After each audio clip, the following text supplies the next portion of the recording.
My village, we lack almost everything. Proper sustenance, sanitation, and clean water are all scarce. Every day, the women go out to the river to fetch water for our daily needs, while the men and children tend the farm, but there is barely anything to harvest. There is only one hospital in my village, and it is constantly crowded by people with the same disease we do not know how to treat. One day, my sister woke up with a pain in her stomach, had no energy, and was really thirsty.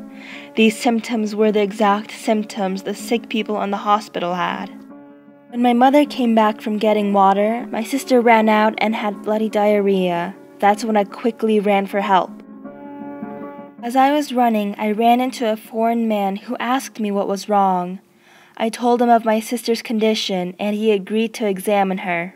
After examining her, he told me she had amoebic dysentery, a waterborne disease that causes inflammation of the large intestine. This disease is caused by the parasite Endemoeba histolytica, which is usually acquired by consuming feces-infested water and food. It is also what has been causing most of the people in this village to be sick.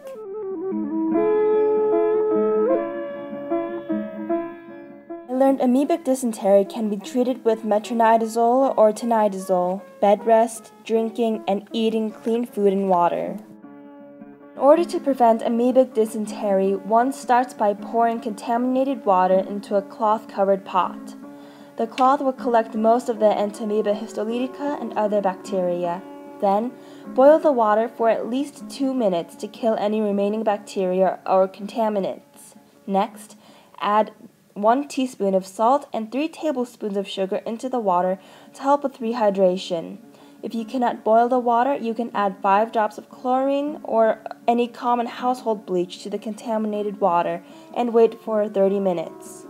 Other ways to prevent amoebic dysentery is by washing your hands with soap and water after going to the bathroom and cooking foods and vegetables thoroughly while peeling the skin of fruits and vegetables. After learning how to clean water, I decided to teach that skill to the members of my village. First, I went to the river, the area where most people excreted their waste. I then asked some of the people to help me build an outhouse 100 feet away from the water, along with a sink.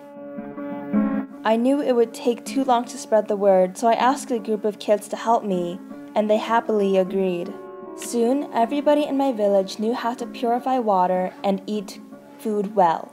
My village changed a lot. A lot of people became healthier and started to play outside, help build more homes, farm, and clean water. We not only got our first school, but we also got a market where people could buy and sell food and other goods.